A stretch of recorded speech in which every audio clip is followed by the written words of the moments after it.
सत्संगी जीवन प्रकरण 5 अध्याय 31 तारीख आज 25 एप्रिल 2024 पतिव्रता स्त्रीना આપણે જે ધર્મો તે અહીંયા જોઈ રહ્યા છે। ગઈકાલે આપણે જોયું કે ભાઈ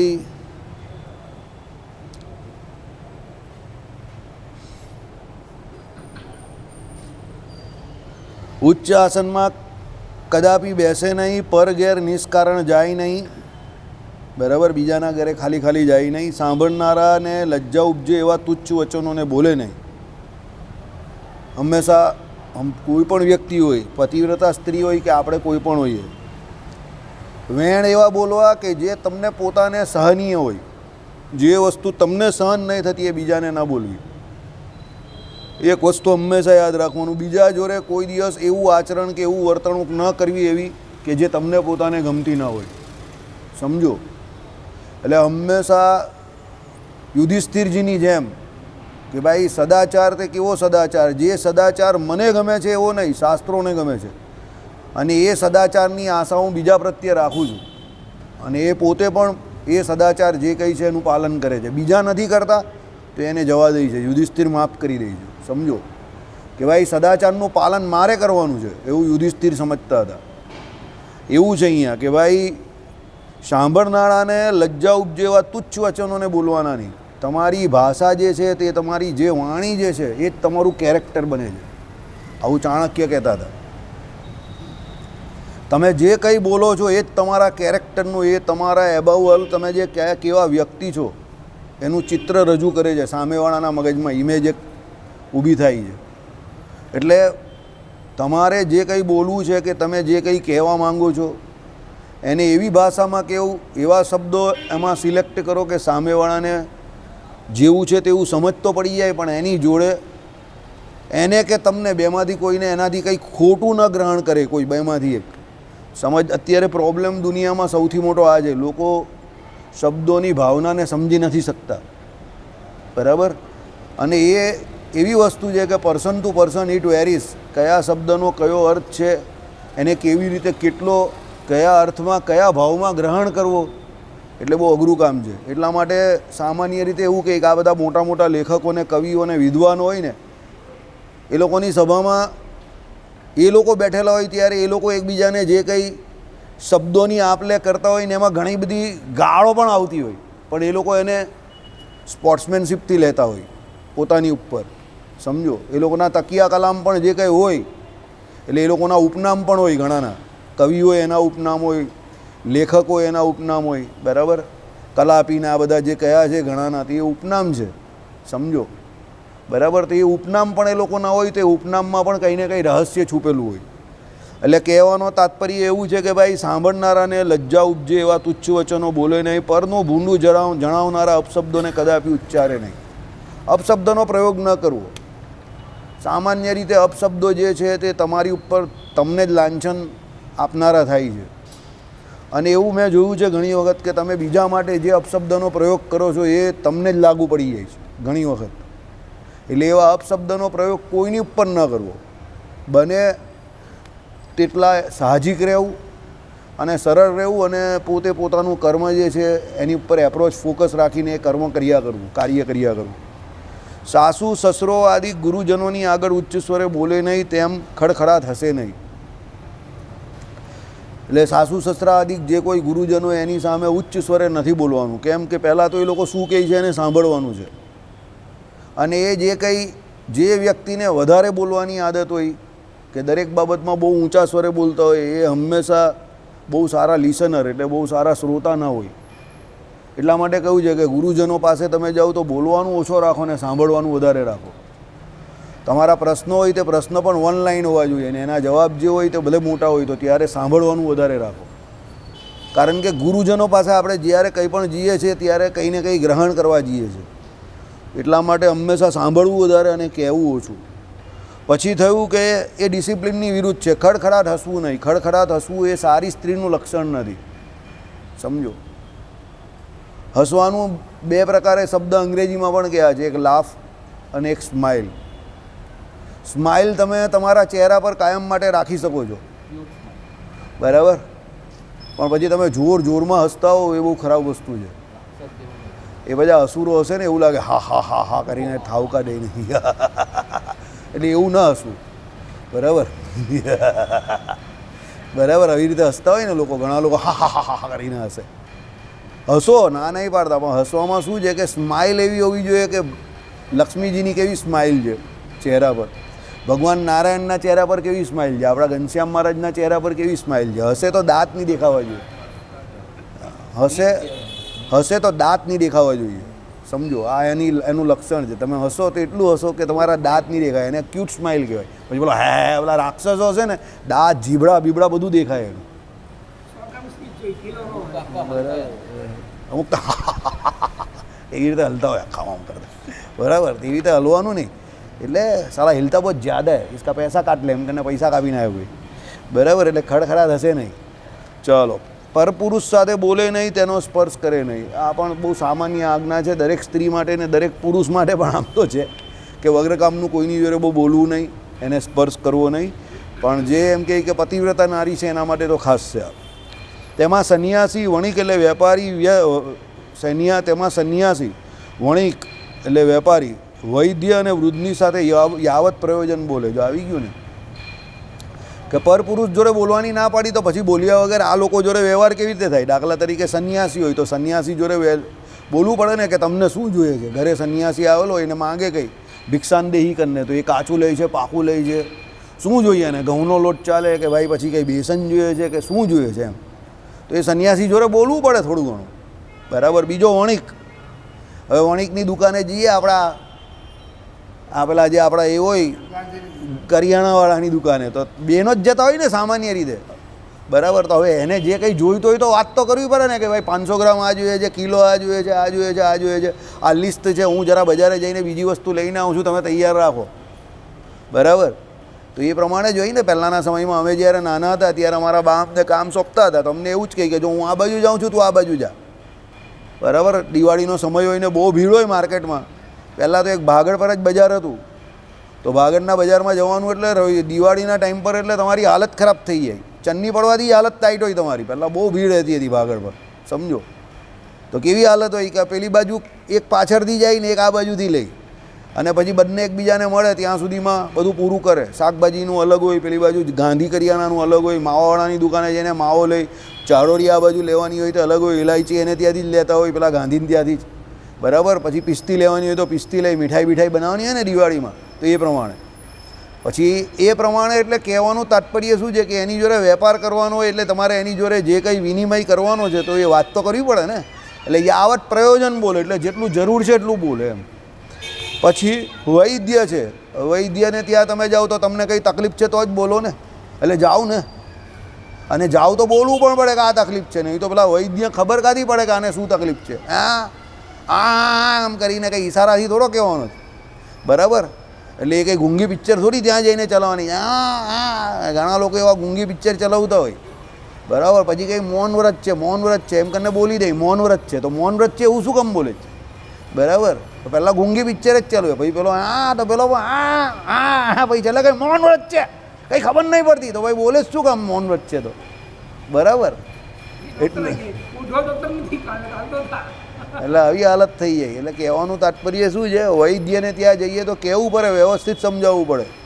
હવે તો બધા સ્પેશિયલાઇઝ ડૉક્ટર આવી ગયા કે ભાઈ પેટનો ડૉક્ટર તો પેટનો ડૉક્ટર, ગેસ્ટ્રોઇન્ટ્રોલોજિસ્ટ તો એનો જ હોય, બરાબર. નેફ્રોલોજિસ્ટ તો કિડનીનો હોય, બરાબર. પછી ડાયાબિટોલોજિસ્ટ હોય તો ડાયાબિટીસ જ જોતો હોય, એન્ડોક્રાઇનોલોજિસ્ટ તો તમને હોર્મોન્સને લગતી બધી બીમારી હોય એમાં પણ એક કવર કરતા હોય. જો કે ડાયાબિટીસને ફિઝિશિયન હોય તો એ સબબંદરગા વેપારી હોય, બાજુ એમડી હોય તો કાર્ડિયોલોજિસ્ટ હોય તો એ પ્રમાણે હોય, બરાબર. બધા અલગ અલગ હોય. ચેસ્ટના તો પાછા ચેસ્ટ ફિઝિશિયન અલગ હોય, બરાબર. બધી ડિગ્રી અત્યારે અલગ અલગ છે ને બધા સ્પેશિયલાઇઝ ડૉક્ટર છે, અને બધાની પોતપોતાના ફિલ્ડમાં સ્પેશિયાલિટી છે.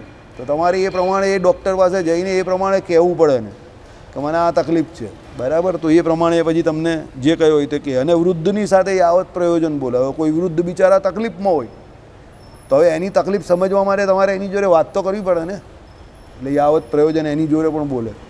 હવે અહીંયા સમજવાનું શું છે તે સમજો. Come to point. પહેલાં એવું લખ્યું કે પરપુરુષ સાથે બોલવું નહીં, અને પછી આ લોકો જોડે બોલવાની છૂટ આપી. એનું કારણ તમારે સમજવાનું છે. શાસ્ત્રો આપણા જડતા શીખવાડતા નથી.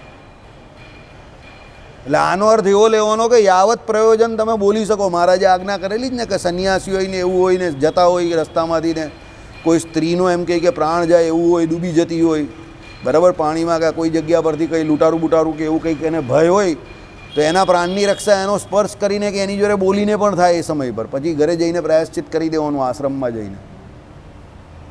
પણ ત્યારે પછી એમ ન થાય કે ભાઈ અમારેથી એને બોલાય નહીં ને એનાથી આમ ન થાય. કારણ કે બીજાના પ્રાણની રક્ષા કરવી એ સૌથી મોટો અને પ્રથમ ધર્મ છે. અહિંસા પરમો ધર્મ, બરાબર. એ સંન્યાસી હોય કે ગમે તે હોય. એટલે આપણા શાસ્ત્રો જડતા નહીં શીખવાડતા, બરાબર. આવું જ હતું. એક પતિને પત્ની જતા હતા, બરાબર. રસ્તામાં કોઈ પણ વસ્તુ પડી જાય તો લેવાની નહીં. હવે આવું પત્ની એના પતિને કહે કે એ મારા સ્ટાન્ડર્ડની વિરુદ્ધ છે. એટલે કોઈ શાકભાજી પડે કે કંઈ પણ પડે, રસ્તામાંથી લીંબુ લીધા હોય ને લીંબુ પડે એટલે પેલો પતિ બિચારો લેવા જાય કમાય. એટલે પેલી પત્ની કહી ના, એ રસ્તામાંથી પડેલું લેવાનું નહીં. બટાકું પડે તો પેલો બટાકું લેવા જાય, ના, એ રસ્તામાંથી પડેલું લેવાનું નહીં, બરાબર. થેલી પડી ગઈ એક દિવસ આખી શાકભાજીની, તો પેલો લેવા ગયો કે આ તો 200-300 રૂપિયાની થેલી થાય છે, 500 રૂપિયાનું શાકભાજી છે, ટોટલ તો 1000 રૂપિયા થાય છે. પેલી કહી ના, પડેલી વસ્તુ લેવાની નહીં. ડબલ સીટ જતા હતા બે, એક દિવસ ઘરવાળી જ પડી ગઈ. પેલી કંઈ મને ઉઠાવો, પેલો કંઈ પડેલી વસ્તુ લેવાની નહીં,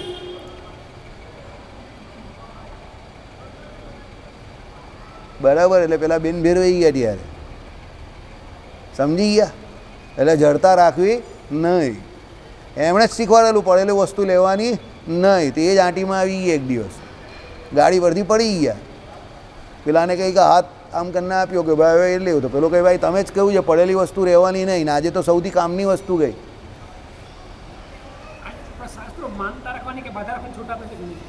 છૂટ આપે છે.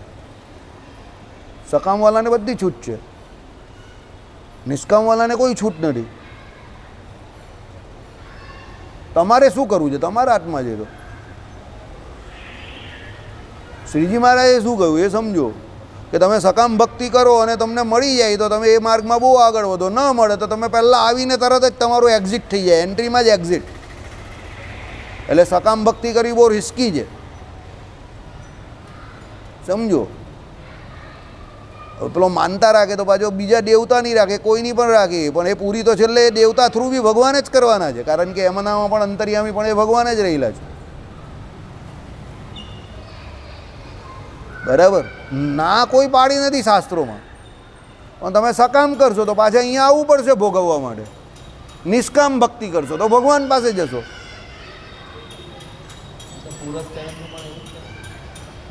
ઘણા લોકો અનુષ્ઠાન કરે છે, પુરસ્ચરણ કરે છે, એમાં શું હોય, ઘણા લોકો સકામ કરતા હોય, અનુષ્ઠાન કરતા હોય, પુરસ્ચરણ કરતા હોય, તો એ લોકોને આ લોક પરલોકમાં જે કંઈ જોઈતું હોય તો મળી જાય. એના બદલામાં જન્મંગળના પાઠ તો 1100 પાઠ કરવાના કયા છે, સમજો,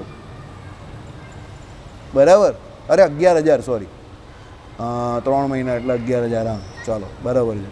તો 11,000નું પુરસ્ચરણ થાય, એમાં છેલ્લે પેલું હવન ભવન બધું આવી જાય, બરાબર છે. તો એ તમારે સકામ કરવું હોય તો સકામ આ લોકની વસ્તુ કોઈ મળવા મેળવવી હોય તો એ મળે તમને એનાથી. અને નિષ્કામ કરો ભગવાનને રાજી કરવા તો ભગવાન રાજી થશે. એ તો તમારા હાથમાં છે. ક્રિયામાં કોઈ ફેર નથી, ભાવમાં ફેર છે ને. આઈડિયા આવી ગયો તમને? એટલે તો મગજમારી છે સંસારમાં. કેમ ભગવાન શ્રી કૃષ્ણએ કહ્યું કે કોઈ 1 કરોડમાંથી કોઈ એક મને પામે જેવું કહ્યું કેમ? કે આ તો પેલા એના પગ જેવું છે, નાના નાના નાના એટલા બધા પગ છે કે કોઈને કોઈ પગ તો આંટીમાં આવે જ ને તૂટે જ પાછો. એમ જીવ અનાધિકારથી આ સંસારના સુખમાં જેટલો બધો રસ્યો બસ્યો છે અને રસબસ છે કે એને ભગવાન સુધી પહોંચતા ભગવાન તો કંઈ કરતા જ નથી, પણ એ પોતે જ માયામાં લપેટાય છે. સાપ સીડી જેવું છે, 99 પર આવે ને પછી સીધો 12 નંબર પર 13 નંબર પર જ આવે, સીધો સાપના મોળામાંથી પૂછડું સીધું 13 નંબર પર, બરાબર ને? હા, સાપ સીડી. તો એટલે તમે કર્મકાંડ કરો કે કંઈ પણ કરો, સમજો તમારો હેતુ શું છે એ જોવાનું ને. ભગવાનના બદલામાં, ભક્તિના બદલામાં ભગવાન માંગો તો ભક્તિ મળશે, સેવા મળશે, અને એના બદલામાં જગતની વસ્તુ માંગશો તો એ મળશે. તો બહુ જૂનો સવાલ છે, આમાં કંઈ નવું છે નહીં. ચાલો, ઓકે.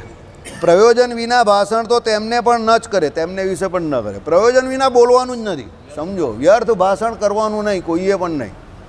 તમે વ્યર્થ ભાષણ કરો, મારે કંઈ બોલવું છે એમ કરીને બોલો ને એટલે ખોટા ઝઘડા થાય, વિવાદ ઊભો થાય. એટલે પ્રયોજન વિના કંઈ બોલવું નહીં, ભગવાનનું ભજન કર્યા રાખવું. રોજના 100 પાઠ બોલવાનો નિયમ રાખો, 500 માળા ફેરવવાનો નિયમ રાખો, એટલે પ્રયોજન વિના બોલાય જ નહીં, કોઈની જોડે વાત જ નહીં થાય. લવારા કરવાનું બંધ કરી દેવું. ઘણાને એવું હોય કે હું કંઈક કહું, હું કંઈક કહું, હું કંઈક બોલું, હું કંઈક બોલું, એવા પણ અંદરથી પેલા કોટા ફૂટતા હોય, અંદરથી આમ ધૂમ ધૂમ ધૂમ ધૂમ થતું હોય કે હું કંઈક બોલું, હું કંઈક બોલું, હું કંઈક બોલું. એવું પણ ના થવું જોઈએ. આવશ્યકતા પડશે ત્યારે તમને ચાન્સ મળશે જ, અને આવશ્યકતા ન હોય તો તમારે બોલવાની કંઈ જરૂર નથી. બરાબર. ઘણા દિવસો એવા જાય છે કે આખો દિવસ અમે લોકો કંઈ નહીં બોલતા, આખો દિવસ ચાલ્યો જાય, અહીંયા આવીએ પછી જ બોલીએ. 7 વાગે, સાંજે 7 વાગે કંઈ બોલવાની શરૂઆત થાય. કંઈ કામ ન હોય, ઘણા દિવસ એવું હોય, રજા હોય, બરાબર, કંઈ કામ ન હોય તો શું બોલવાના? તો ઘરમાં બેઠા બેઠા જન્મંગલના પાઠ બોલ્યા કરીએ, રવિવાર હોય ગમે ત્યારે એવું હોય તો પેલી કથા સાંભળીએ, રામાયણ સિરિયલ જોઈએ, ભજન કર્યા કરીએ, અને પછી રસોઈ બસોઈ જે હોય તો જમી લઈએ શાંતિથી. તો સાંજે 7 વાગે મંદિર આવીએ ત્યારે ઘણી વખત બોલવાનું થાય. ત્યાં સુધી પેલો કંઈ પાણી આપું તો નહીં આપું તો જા, આ ખાવું છે નહીં ખાવું તો ના, બસ આટલો જ વ્યવહાર ચાલે, બીજી કોઈ વાત જ ન ચાલે. સાંજે 7 વાગ્યા સુધી કોઈ વાત જ નહીં. સમજો, તમને લોકોને અતિશયોક્તિ લાગતી હશે, આ હકીકત છે. બરાબર. કે જરૂર નહીં હોય તો શું વાત કરવાના?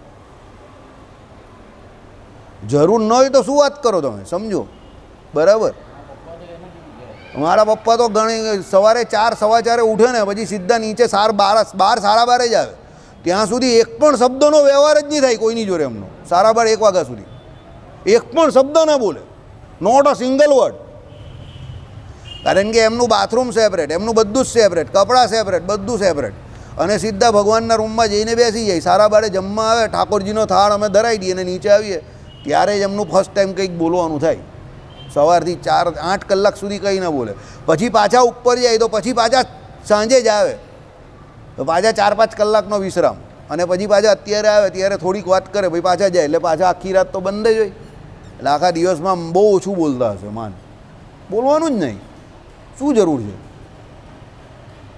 સંજયને ખબર છે. જો સંજયને પૂછી લઉં, હું તમને અતિશયોક્તિ લાગતી હોય, સંજયભાઈ આવે મારા ઘરે કામ માટે ને ઘણા કામ માટે, તો એ મારા બાપાનો ઘણી વખત આખા દિવસમાં એક બી શબ્દ બી નહીં સાંભળતા હોય કે માળા ફેરવી આવે તમારા બાપા. એ મારા બાપાને કંઈ પૂછવા બી નહીં જાય. ઘણી વખત શું હોય, તમને કોમેડી લાગશે, હા, મળ્યા જ નહીં હોય. ઘણી વખત એવું હોય, મારા ઘરમાં કઈ વસ્તુ કાં છે તો 2-3 દી આવીને આને ખબર હોય પણ મારા બાપાને ન ખબર હોય કે એ વસ્તુ કાં છે. બોલો. એ કહે કે તમારા બાપાને હું પૂછવાનું, એમ કે એમને ખબર જ નહીં હશે. પછી ફોન કરીએ તો અમે આને કહીએ સંજયને કે જો એ વસ્તુ અહીંયા આમ છે, ત્યાંથી આમ ઉપર ચડીને જવાનું જ લઈ લેજે. એટલે એ જઈને લઈ લે. મારા બાપા કંઈ તમને મળશે તે કે હા મને મળશે, તમે ભજન કરો. મારા ઘરમાં બી મારી વસ્તુ એને ના મળે. સમજો કેમ? એને બીજી માથાકૂટ કરવી નથી, ભજન કરવું છે. લપ ગમતી નથી એટલે. ને તમને તો 3જા ઘરમાં, 4થા ઘરમાં, 5મા ઘરમાં શું થયું એ પણ બધી પંચાયત હોય તમારામાં એટલે બધાને જ છે. અરે કોઈની ઘરવાળી મળી ગયેલી હોય તો પેલો એમ કે એની ચિંતા કરે કે આ તો બહુ જુવાન છે, હવે શું કરે, બીજા લગ્ન કરે કે ના કરે? અરે તને શું ચિંતા એમ? અરે બધી ભલભલી વાત કરે લોકો.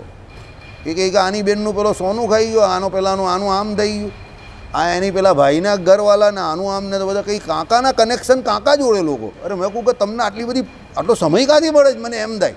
અને સમય મળે તો પણ આટલી બધી ચર્ચા શું કામ કરો? ફાલતુ લવારા શું કામ કરો? ભજન કરો ને શાંતિથી. સમજો. બરાબર.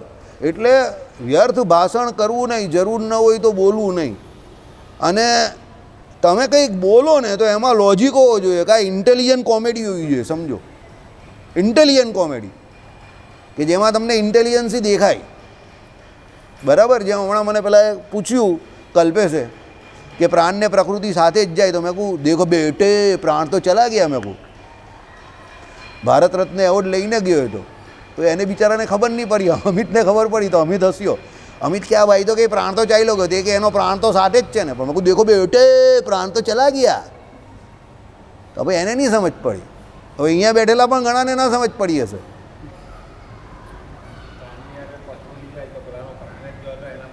જો છે ને હજુ પણ અહીંયા બેઠેલાને પણ નહીં સમજ પડી ને ઘણાને. હું તમને એ જ કહું છું, હું બોલું જ તે સાંભળો. દેખો બેટે એ પ્રાણ તો ચાલ્યો ગયો ને ભારત રત્ન લઈને, હું એની વાત કરું છું. પેલા પ્રાણની વાત કરે છે. સમજો. એટલે ધીસ ઇઝ ઇન્ટેલિજન્ટ કોમેડી. અહીંયાની ઘણાને નહીં સમજ પડી ને તમને. હા બસ. એટલે આ પણ એક એક કળા છે, સમજો. ડેવલપ ધીસ આર્ટ કે બોલો તો કંઈક એવું બોલો કે નીકળે તો કંઈક એવું નીકળે કે સામેવાળાને કાં ખબર પડે કાં ના પડે. ખબર પડે તો એને એવું લાગે કે નહીં કંઈક લેવા જેવું છે, this is an intelligent comedy. એણે કીધું પ્રાણને પ્રકૃતિ જોડે જાય, તો આપણે દેખો બેટે પ્રાણ તો ચલા ગયા, ભારત રત્ન લેકે ગયા. બરાબર. જો અશોકભાઈને અત્યારે ખબર પડી, સમજી ગયા. એટલે આવું થાય. કહેવાનું તાત્પર્ય શું છે કે બી મિનિંગફુલ. તમે મિનિંગફુલ રહો, ધ્યાન રાખો, ઓબ્ઝર્વેશન રાખો, પણ ખાલી ખાલી બોલવાની કોઈ જરૂર નથી. બોલો તો ઓછું બોલો, શોર્ટ બોલો, પણ વ્યવસ્થિત બોલો. બરાબર. ખાલી ખાલી જ્ઞાન બાંટવાની પણ કોઈને જરૂર નથી. આખી દુનિયાને સુધારવાનો આપણે કંઈ ઠેકો નહીં લીધો. મહારાજે શું કહ્યું? જેને સત્સંગનો ખપ છે એને જ સત્સંગ કરાવો. ન હોય તો આપણે કંઈ જરૂર નથી. આપણે આખી દુનિયાનો ઠેકો લીધો છે. મહારાજે શું કહ્યું? સત્સંગ વધવો કે ઘટવો શ્રી કૃષ્ણ નારાયણના હાથમાં છે. તો ભગવાનની ઈચ્છા હશે તો વધશે. આખું જગત સત્સંગી થઈ જાઓ, અને નહીં તો આખું જગત સત્સંગી મટી જાઓ. મહારાજે લખેલું છે, શ્રીજી મહારાજે વચનામૃતમાં. એ બહુ ચિંતા નહીં કરવાની. જાય જ છે ને, તો બિચારાને કિડનીના પ્રોબ્લેમ છે, કેટલા બધા પ્રોબ્લેમ છે, પણ ભજન કરે છે ને કરાવે છે. એટલે ચાલો, એટલે શું કહ્યું કે ભાઈ તેમની સાથે પણ ભાષણ અતિ આવશ્યક વ્યવહારમાં ઉપયોગી થાય છે. એટલે ભાષણ જે કહે તો અતિ આવશ્યક અને વ્યવહારમાં ઉપયોગી હોય એ જ કરવાનું એમ. બરાબર. આ પતિવ્રતા અશ્વ આદિ પશુ જાતીય પણ પુરુષને બુદ્ધિપૂર્વક પેખે નહીં, કલહ કદાપી કરે નહીં, કોઈ પણ જનને અપવાદ આપે નહીં. પતિવ્રતા સ્ત્રી છે તે શું છે? એને પુરુષ પ્રધાન જે કોઈ પશુ હોય એને પણ જોઈ નહીં. દાખલા તરીકે ઘોડો, તો ઘોડાને પુરુષ પ્રધાન એ કયો છે, સ્ત્રીલિંગ અને પુલ્લિંગ જે બે આવે ને એ પ્રમાણે, તો એને પણ જોવાની ના પાડી છે, એનું પ્રેક્ષણ કરવાની ના પાડી છે. બરાબર. પછી કલહ કદાપી કરે નહીં. ઘણાને કલહ બહુ પસંદ હોય, કલહ ન કરવો. શાંતિથી ભગવાને જીવન જીવવાનું આપેલું છે, સરસ જીવન છે, સુંદર જીવન છે. બરાબર. દરેક અલગ અલગ પ્રકારની ઋતુઓ આવે છે, સિઝનો આવે છે. પ્રકૃતિનો આનંદ માનો, ભગવાનનું ભજન કરો. દરેક જગ્યા ઉપરથી જેટલું જે કંઈ પણ તમારાથી પોઝિટિવ લેવાય એટલું લેવું, આનંદમાં રહેવું. તમે તમારા જ્ઞાનની ઉત્કૃષ્ટ અવસ્થામાં કેવી રીતે પહોંચો એના માટે ભગવાનનું ભજન કરો, ભગવાનને યાદ કરો, ભગવાનથી હંમેશા થેન્કફુલ રહો કે પરમાત્માએ તમને પોતાના સાનિધ્યમાં રાખેલા છે, હરિભક્તોના સાનિધ્યમાં રાખેલા છે. એમ કરીને ભગવાનની હંમેશા અંકમાં બેઠેલો હોય, ભગવાનના અંકમાં એટલે ખોળામાં બેઠેલો હોય એ પ્રમાણે સદવિચાર રાખો, પોઝિટિવ રાખો, રહેવું પોતે. અને આ લોક પરલોક સંબંધી જે પણ કંઈ કાર્ય થઈ રહેલા છે તે ભગવાનની ઈચ્છાથી થઈ રહેલા છે એમ માનીને બહુ હંમેશને માટે આનંદમાં રહીને ભગવત ભજન કરવું. કલહપ્રિય ન બનવું, અને દરેક બાબતમાં ઓછું લગાવવું. આ આમ કર્યું ને પેલાએ આમ કર્યું ને આણે આમ કીધું ને પેલાએ આમ કહ્યું ને એ બધી બાબતમાં બહુ ઉલઝવું નહીં, બહુ કલહ ન કરવું. સમજો, લેટ ગો કર્યા કરવાનું, જવા દેવું ભાઈ. આપણે શું લેવા દેવા? જેને જે કરવું હોય તે કરે. બરાબર. ચલો. કોઈ પણ જનને અપવાદ આપે નહીં, ખોટો કોઈની જોડે અપવાદ આરોપણ કરવું નહીં. મહારાજે કહ્યું ને એ પ્રમાણે કોઈ બિચારાએ કંઈ કર્યું ન હોય તો એની ઉપર એવો ખોટો અપવાદ આરોપણ ન કરવું. બહુ મોટો દોષ છે. પણ તમે કોઈની ઉપર ખોટો અપવાદ નાખો ને એ બહુ મોટો દોષ છે. સમજો કે આણે આ કર્યું એમ કરીને અપવાદ નાખો એ બહુ મોટો દોષ છે. એટલે કોઈની ઉપર ખોટો અપવાદ આરોપણ કરવું નહીં. પછી કહ્યું નારીને પતિ જે કે પરમ દૈવત અદ્વિતીય માન્યું છે માટે તેને પ્રતિદિન પૂજે, તેમનું વચન ઉલ્લંઘે નહીં. નારી માટે પતિ જે છે તે જ હંમેશને માટે, પતિવ્રતા સ્ત્રી માટે એનો પતિ જ બે મુખ્ય છે. એટલે શું કહ્યું? પરમ દૈવત જે અદ્વિતીય માન્યું છે, એટલે એના માટે અહીંયા પતિ જે છે તે જ અદ્વિતીય છે. પાછા અદ્વિતીય શબ્દનો અર્થ અહીંયા પતિ માટે આવ્યો. એટલે અદ્વિતીય શબ્દનો અર્થ કોઈ લિમિટેડ અર્થ નથી, અક્ષર શબ્દ જેવો જ છે. આમ તો કોઈ પણ શબ્દના અર્થ કોઈ લિમિટેડ હોતા જ નહીં. દરેક શબ્દનો ઉપયોગ જે વ્યવહારિક વ્યક્તિ જે છે કે જે ભણેલા ગણેલા વ્યાકરણના વ્યક્તિઓ જે છે કે વિદ્વાનો જે છે તે દરેક શબ્દનો અર્થ પોતે પોતાના હિસાબે કરે છે. સમજો, કર્તરી પ્રયોગ કરે ઘણી જગ્યા પર, કર્મણી પ્રયોગ કરે ઘણી જગ્યા પર, એવી રીતે અલગ અલગ રીતે એનો અર્થ કરે. જેમ હમણાં આપણે જોયું એ પ્રમાણે પ્રાણ અને પ્રકૃતિ બે સાથે જ જાય છે. તો એ ભાઈ કયા પ્રાણની વાત કરતા હતા, હું કયા પ્રાણની વાત કરતો હતો, બંને અલગ અલગ પ્રાણ હતા. સમજો, મેં જે પ્રાણની વાત કરી તે નાઉન હતું, કર્તા પ્રાણની વાત મેં કરેલી, એ કર્તરી પ્રયોગ હતો. અને એ ભાઈએ જે પ્રાણની વાત કરી તે શરીરની અંદર રહેલા પ્રાણની વાત હતી. બંને પ્રાણ જ અલગ અલગ હતા. સમજી ગયા? એટલે એ પ્રમાણે તમારે તમારા હિસાબે બધા પોતપોતાના હિસાબે એક શબ્દના ઘણા બધા અર્થ કરે છે. અદ્વિતીયના અર્થ પણ એવા ઘણા બધા થઈ શકે. અદ્વિતીયનો મુખ્ય અર્થ કે એના જેવું બીજું કોઈ નથી. અર્થ એટલે શું છે? અર્થ તો એના જેવું બીજું કોઈ નથી તે, પણ એ અર્થ ઘણાને લાગે છે. સમજો, આમ તો દુનિયામાં એવું કહ્યું છે કે એક જેવો બીજો કોઈ છે જ નહીં, તો એ અર્થમાં પણ અદ્વિતીય શબ્દ વપરાય. ઘણા લોકો ન કહે કે તમે તો અદ્વિતીય છો, તો અદ્વિતીય એની વાત સાચી છે, આપણા જેવા આપણે જ છે. કોઈ બીજો વ્યક્તિ તમારા જેવો હોઈ ન શકે. કોઈ ડુપ્લિકેટ પણ હોય ને તો એનામાં બધા ગુણ તમારા જેવા ન હોય કે બધા અવગુણ પણ તમારા જેવા ન હોય, કંઈક ને કંઈક ફરક હોય જ. એટલે દરેક વ્યક્તિ પોતપોતાના હિસાબે અદ્વિતીય છે ગુણોએ કરીને. પણ પરમાત્મા એક એવા છે કે એમને વિશે અદ્વિતીય જે વિશેષણ જે છે તે એટલા માટે લાગ્યું કે તમે ગુણ કેવું કે ઐશ્વર્ય કેવું કે સામર્થ્ય કેવું કે સૌથી મોટું ભગવાનનું સ્વરૂપ કેવું, એટલે સ્વભાવ કેવું ગમે તે કેવું, એ ભગવાન જેવું બીજામાં જરા પણ નથી. હા, ભગવાન કૃપા કરીને જેને ઉપાસના ભગવાનની કરતા હોય એને આપે છે, એ અલગ મેટર છે. એટલે ભગવાન જેવા તો અદ્વિતીય બીજા કોઈ નથી. એકમેવ અદ્વિતીયમ બ્રહ્મ, એનો અર્થ જ એ છે કે એ પરમાત્મા તો અદ્વિતીય છે, એમના જેવો બીજો કોઈ થવા માટે અનંત કોટી બ્રહ્માંડમાં સમર્થ નથી. મહારાજે અંત્યના વચનામૃતમાં શું કહ્યું? ભગવાન જેવો તો એક ભગવાન જ છે. બરાબર? અંત્યના 39માં વચનામૃતમાં કહ્યું ને, અને એ ભગવાન એક જ છે. જો ઘણા બધા ભગવાન હોય તો એક કહે કે વરસાદ પાડવો છે, ને એક કહે કે નથી પાડવો, એક કહે કે પશુના ધર્મ મનુષ્યમાં નાખવા છે, બીજો કંઈ મનુષ્યના ધર્મ પશુમાં નાખવા છે, તો બધા ઝઘડા ઊભા થઈ જાય. એટલે ત્યાં પણ અદ્વિતીય શબ્દનો અર્થ પરબ્રહ્મ માટે વાપરેલો છે, સમજો. એટલે અદ્વિતીય એટલે અહીંયા શું? પતિ માટે વાપરો કે ભાઈ બીજા જે કોઈ જગતમાં નર પતિ તો ઘણા બધા છે, એટલે જીવ તો ઘણા બધા છે અને પુરુષ પણ ઘણા બધા છે, પણ પેલી પતિવ્રતા નારી માટે એનો પતિ જે છે એ જ મુખ્યપણે વર્તે છે. એટલે એ એના માટે અદ્વિતીય છે, એના જેવો બીજો કોઈ નથી. અને એનું પાલન એને ક્યાં સુધી કરવાનું છે? તો કાયમ માટે કરવાનું છે. એનો પતિ કદાચ ન રહે તો એ વિધવા કહેવાશે અને ભગવાન શ્રી કૃષ્ણનું પતિ બુદ્ધિએ ભજન કરશે, પણ બીજો કોઈ આ જગતનો જીવ તો એનો પતિ પાછો બની શકે નહીં. શાસ્ત્ર પ્રમાણે, શાસ્ત્ર પ્રમાણે જગતમાં શું ચાલે છે, જગતવાળાને જે કરવું હોય એની છૂટ છે. કાયદો શું કહે છે તે કાયદાના હિસાબે છૂટ છે, પણ શાસ્ત્રોમાં આવું કહ્યું છે કે પતિવ્રતા સ્ત્રી હોય તે એના પતિ સિવાય બીજા કોઈને પતિ માને નહીં. સમજી જાઓ. એ પેલો જીવે તો પણ અને ન જીવતો હોય તો પણ પતિ તો એનો એક જ હોય.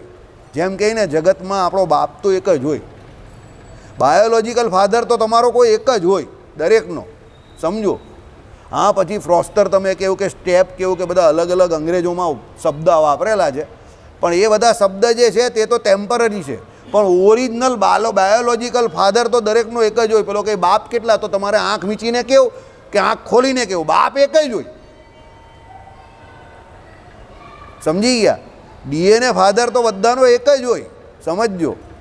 હા, ફ્રોસ્ટર કે સ્ટેપ કે એ બધા જે કંઈ થાય તે તો બધા આવન જાવન જેવું છે, અને આપણી સંસ્કૃતિ તો એ બધું ઠીકમ ઠીક માને છે. બાકી આ બધો ફોરેનમાં વ્યવહાર ચાલે છે. બરાબર? હે, ઓકે, ચાલો. આપણામાં તો હું કહી કે મારા બાપાની બીજી ઘરવાળી જેવું કહી. બરાબર? ઓકે. એટલે માટે પ્રતિદિન એને પૂજે, તેનું વચન ઉલ્લંઘે નહીં. દેવ સમાન એના પતિને માને, એને પૂજે. પતિની પૂજા કરવાની કહી છે. પતિની અંદર એને ભગવાનને માનવાના જ, પતિવ્રતા સ્ત્રીએ. એટલે અદ્વિતીય કયો પતિને અહીંયા. બરાબર? જેમ ભગવાન આખા અનંતકોટી બ્રહ્માંડમાં અદ્વિતીય તત્વ છે કે ભગવાન જેવું બીજું કોઈ નથી, તેમ પતિવ્રતા નારી માટે એનો પતિ જ છે તે અદ્વિતીય છે. એના જેવું એના માટે બીજું કોઈ નથી. એના માટે એના મોક્ષનું સૌથી મોટું કારણ એનો પતિ. બસ, પતિવ્રતા સ્ત્રી એના પતિને જે ભજે એનાથી જ એનું કામ થઈ ગયું. ને એના પતિ જે હતા તે પહેલાંના સમયમાં કેવા હતા એ તમને મેં કહ્યું કે ભાઈ માંધાતા રાજાની કેટલી 50 કન્યા જોડે લગ્ન કર્યા. કોણે લગ્ન કર્યા? સૌભરીએ કર્યા. અને લગ્ન કર્યા તો ત્યારે તો 50 કન્યા જોડે લગ્ન થઈ ગયા. સૌભરી સોસાયટી આખી બની ગઈ. અને પછી સૌભરીને પાછો વૈરાગ્ય થયો તો એ સૌભરી કહે કે હવે અમે પાછા ભજન કરવા જવાના. તો એ કહે કે અમારું શું? પેલી કહી તે કે તમારું કાંઈ નહીં, તમે પતિવ્રતા સ્ત્રી છો તો પતિવ્રતાની જેમ તમે મારું ભજન કરો તો તમારું કલ્યાણ થઈ જશે. તમારે કંઈ કરવાની જરૂર જ નહીં. તમે પતિ બુદ્ધિએ મારી સેવા કરો એટલે તમારું કામ થઈ ગયું, તમારે કંઈ કરવાની જરૂર જ નથી. અને મહારાજના વચન છે, શ્રીમદ ભાગવતનું વચન છે, ઘણા પુરાણોમાં આ વાત લખેલી છે. શું? સૌભરી ભજન કરવા ગયા, સૌભરીની વૃત્તિ ભગવાનમાં, ને પેલી બધી 50 કન્યાની વૃત્તિ જે હતી એટલે એની પત્નીઓની વૃત્તિ સૌભરીમાં. પેલી 50-50નું સૌભરી જેવું જ કલ્યાણ થયું.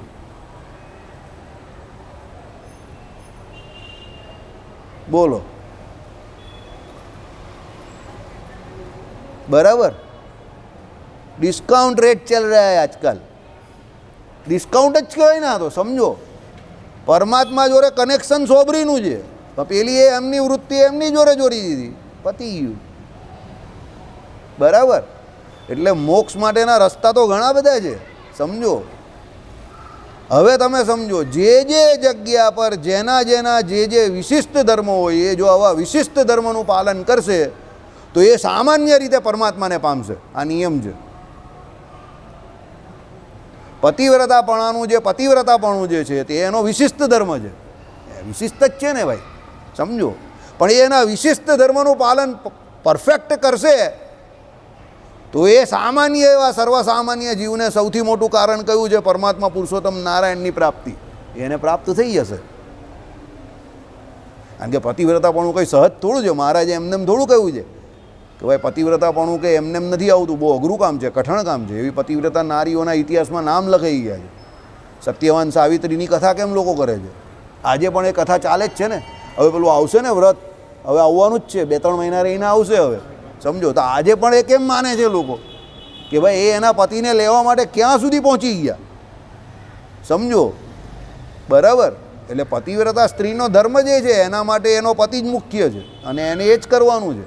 બરાબર, ચલો। ભલે પતિ નપુંસક હોય, શિક્ષાપત્રીની આજ્ઞા આવી ગઈ। નપુંસક એટલે કેવો એ તમને મારે કહેવાની જરૂર નથી, એનામાં પુરુષત્વ ઓછું હોય કે પુરુષત્વ ન હોય, એ નપુંસક કહેવાય। બરાબર, ચલો। દારિદ્ર દુઃખી હોય, ગરીબ હોય બિચારો, ઘણા માણસ હોય છે અત્યારે, બરાબર, ગરીબી, પૂર્વના કર્મ ન હોય, તૂટેલા હોય જરા, તો દારિદ્રનું દુઃખ, દારિદ્રપણું બહુ ખરાબ વસ્તુ છે। ભગવાન આપણે તો એવી ઈચ્છા રાખીએ કે કોઈને દારિદ્રપણું ન આવે, પણ એ આપણે જોઈએ છે કે આવે છે। અને એવા ઘણા લોકો જોયા છે બિચારા ગરીબીની રેખાની નીચે જીવતા હોય, 2 ટંક એમને જમવાનું નથી મળતું। એટલે હું તમને કહું છું, વારંવાર કહું છું આ સભામાંથી, કે પરમાત્માએ તમને જે કંઈ આપ્યું છે એનો આભાર માનો। બહુ ફરક સાહેબ। દાસ કેવો વ્યક્તિ છે કે કોઈનો દાસ બનેલો છે પણ એ દારિદ્ર નથી, કારણ કે એને એના શેઠ એનું વેતન આપે છે, એટલે એનું ભરણ પોષણ તો થાય છે। દરિદ્ર માણસને તો દાસપણું પણ નથી મળ્યું, નોકરી જ નહીં મળતી। તો અત્યારે સૌથી મોટો પ્રશ્ન કળિયુગમાં કયો છે? નોકરી નહીં મળતી।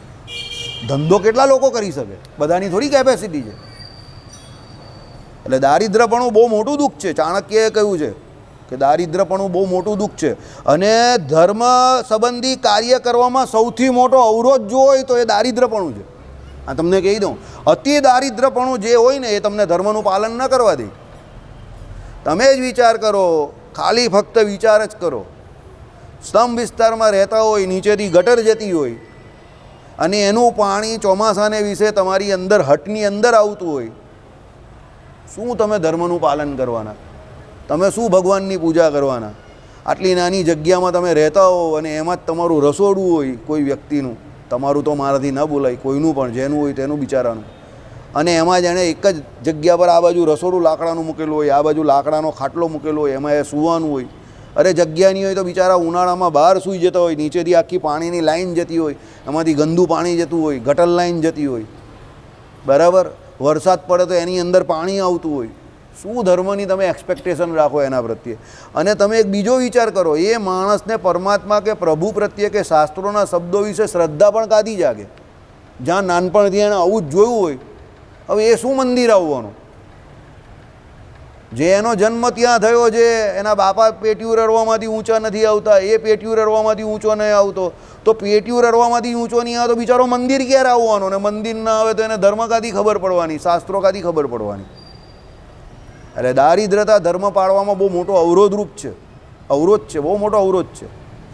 એટલે કહ્યું શાસ્ત્રોમાં કે ભાઈ એટલા રૂપિયા તો જોઈએ કે પેલો સહેજે સહેજે એનું જીવનનું ભરણ પોષણ જે છે તે એનું ને એના પછીને એના ઘરના જે સંબંધી હોય તે બધાનું કરી શકે। બરાબર, એટલે સુદામાને આપણે ત્યાં સંતોષી બ્રાહ્મણ કયા છે। જે ગરીબ બ્રાહ્મણ કહી છે તે લોકો સમજી નહીં શક્યા। સુદામા ગરીબ ન હતા, તપસ્વી હતા। અશોકભાઈ કે એ પ્રમાણે એના તપના બળે કરીને એ પોતે ઘણું બધું કરી શકતા હતા, સમજજો। પણ એમને ભગવાનના ભજનમાં સુખ માનેલું હતું, દ્વારકાધીશના। એટલે એ જે પરિસ્થિતિમાં હતા એ પરિસ્થિતિમાં રહીને સુખી હતા। એની પાસે રૂપિયા પૈસા ભલે ન હતા પણ એ હતા, એ સુખી બ્રાહ્મણ હતા, અને એ સુખીને સંતુષ્ટ હતા એટલે જ દ્વારકાધીશને મળવા નહીં જતા હતા. સમજો, સુશીલાબેન કેટલું કહેતા હતા તો પણ ન જતા હતા. પછી છેલ્લે સુશીલાબેને બહુ હટ પકડી અને બહુ જીત કરી બાળકોની ને આને તેને, પછી એ પરાણે ગયા, આપણે કહીએ ને આપણી ભાષામાં પરાણે ગયા. અને પરાણે ગયા પછી પણ પોતાની ગરીબીનું દુઃખ દૂર કરવાનું તો બોલી જ ન શક્યા કે ભાઈ મને ગરીબી છે તો તું દુઃખ દૂર કરી દે, એવું તો બોલ્યા જ નહીં જરા પણ, કે મને આ આપી દે ને મને તે આપી દે, એવું બોલ્યા કંઈ કોઈ જગ્યા પર ભાગવતમાં તમે સાંભળ્યું કે ભાઈ સુદામાજીએ ત્યાં જઈને કંઈ ચિઠ્ઠી ખોલીને આપી દીધી કે તું તો દ્વારકાધીશ છે, તારી તો સોનાની નગરી છે, લાવની એકાદ બે સોનાની ઈંટ તો આપ, તને હું ફેર પડે, તારી તો આખી સોનાની નગરી છે. બરાબર? કેમ? સંતોષ નામનો બહુ મોટો ગુણ હતો એમનામાં, સમજો. એટલે એમણે નથી માંગ્યું, અને ભગવાને એમને ડાયરેક્ટ કંઈ દીધું પણ નથી. સમજજો, જે કંઈ કપડાં વપડા વસ્ત્ર આભૂષણ અલંકાર જે કંઈ પહેરાવેલા હતા એ પણ બધા પાછા લઈ લીધા. ને સુદામાને તો પણ કંઈ સંકલ્પ નથી, ને દોલતા દોલતા પાછા ચાલ્યા ગયા. અને ગયા પછી એમને ખબર પડી કે એ તો એના છોકરાને એને બહાર ઘરવાળીને એને એના મકાનને પણ ઓળખી નહીં શક્યા, આખી સોસાયટી નવી બની ગઈ. પછી એની ઘરવાળી કે તમે ઓળખતા નથી, તે કે કાંથી ઓળખું, મૂકીને ગયેલો ત્યારે લકીર કા ફકીર હતા, હવે અત્યારે આવ્યો તો તમે તો બધા રાજાની રાણી જેવા થઈ ગયા, તો કાંથી ઓળખું. બરાબર? એટલે ભગવાન પાસે ન માંગવું એ સંતુષ્ટિની નિશાની છે. બરાબર? ચાલો. શ્રીપતિમ શ્રીધરમ સર્વદેવેશ્વરમ ભક્તિધર્માત્મજમ વાસુદેવમ